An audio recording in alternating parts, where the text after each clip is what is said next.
A very good morning and welcome to Africa and Beyond, a television network. And we continue to look at what is happening in the nation of Zimbabwe without fear, without favor. Professor Lovemore Madhuku repeated his stance on the 2030 agenda, and let us take a look.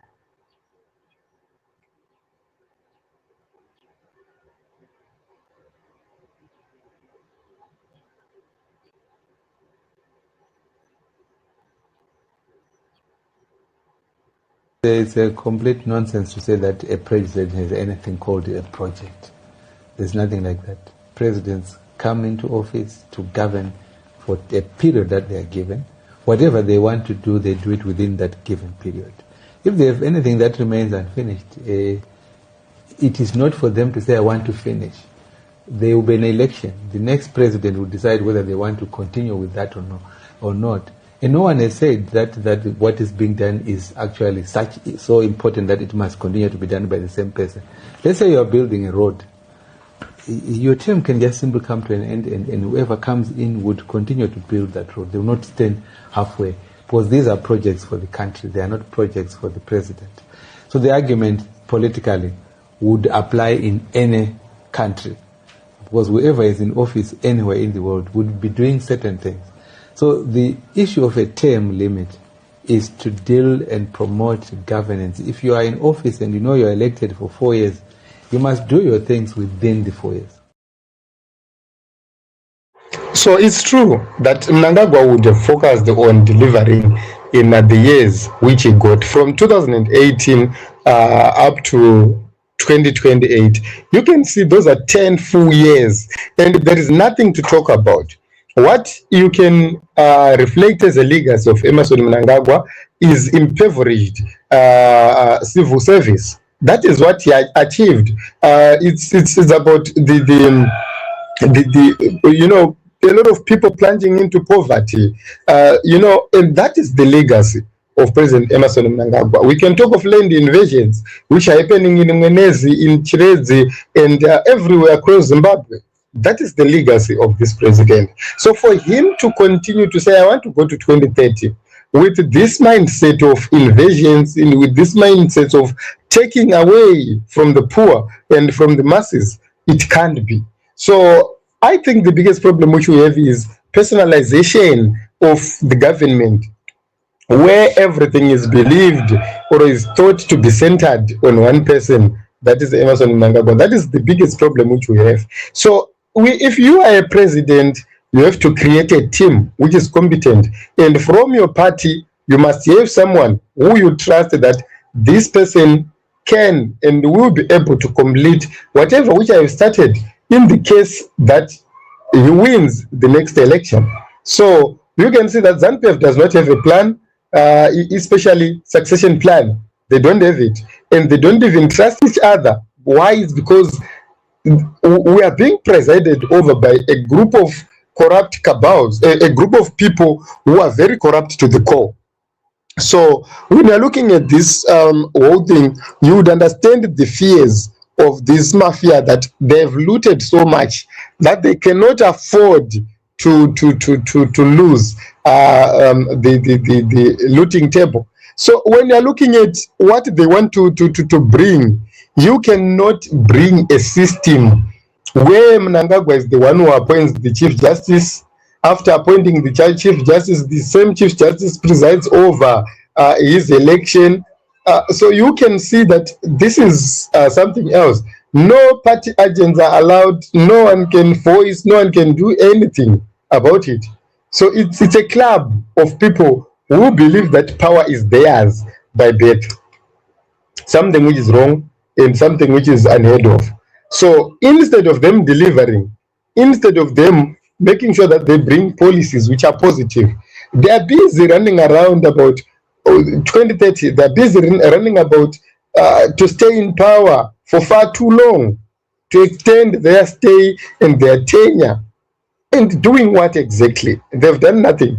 So I think Professor Madhuku is correct, and I agree entirely with Professor Lovemore Madhuku. If you are a president, whatever which you are doing, you are delivering for the people. It's a government program. That is the reason why you have seen, I want to give you an example of Tokwem Kosi Dam. Tokwe Dam was financed during GNU. It's one of the major projects which were financed during GNU, but its completion happened even after the GNU. So you can see that that is one of the projects you can talk of. We can talk of so many projects which were started during the Robert Mugabe era, some of them which were completed after Robert Mugabe had gone, and they were financed and started during Robert Mugabe. So the same current president is now taking responsibility of those projects as he is. That is the reason why he is afraid that if he leaves just a few projects which he is talking about, someone else will likely say, okay, I've done A, B, C, D. So I don't think that from the opposition we have such a mentality and such a mindset, because what is being given as development is substandard. Look at the roads which they are creating. They don't even last years. We have seen Nick Mangwana recently. He was complaining about the Chivi-Mandamauke highway, saying that it was designed to have a lifespan of 25 years, but it's now damaged, and they are accusing trucks of causing that. But we have questions. Where are the way bridges? How did you determine that it's overloaded trucks when you don't have way bridges? So the best thing would be you put way bridges for the trucks so that you know exactly how much these trucks are weighing. So it's very easy. You don't even need to put stuff at way bridges. You just need to make it computerized, that they will simply divert a little, pass through the way bridge, and they continue with their journey if they're up to the limit. If they are not up to the limit, that is when they are flagged and they are fined automatically by the system. It's happening in developed countries. You don't even need physical presence of people unless there is something which is disputed, and then you have to do it step by step. There are so many methods of doing it digitally. So you can see this government is careless. They have created substandard roads. After doing that, they will be telling you it's overloaded trucks and so forth. They will be blaming other people. It's because this government does not know how to take responsibility. This government, they are hell-bent on staying in power for far too long. So Professor Madhuku is right. And I hope and believe that all progressive forces in the nation of Zimbabwe, the people who really want change in the nation of Zimbabwe, if they put their heads together, they can stop the madness. They can stop the destruction of the constitution like what we have seen. So in my own opinion and in my own view, we need to unite. We need to focus on defending Zimbabwe, because there is nothing we'll be able to do to defend this constitution. We need to defend Zimbabwe. Why am I saying so?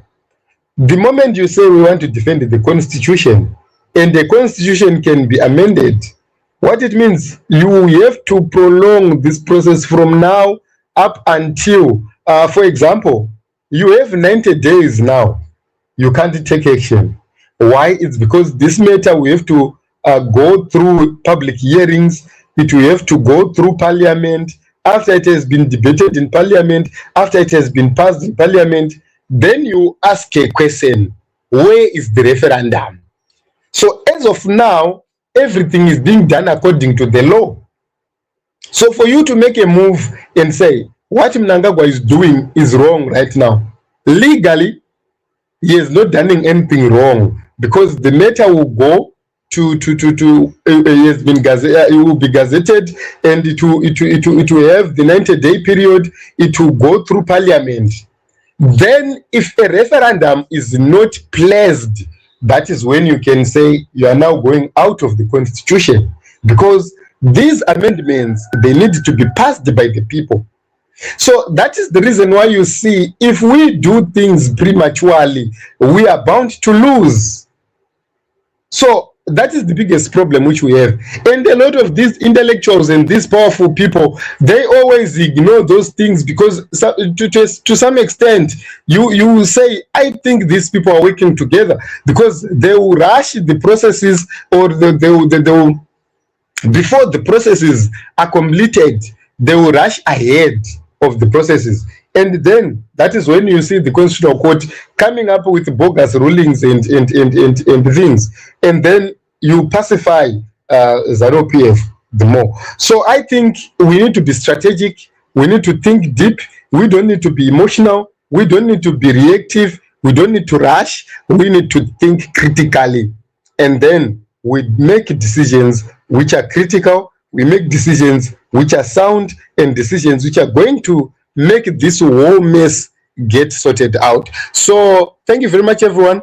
Let us meet in other episodes as well as other broadcasts as we continue to look at what is happening in the nation of Zimbabwe.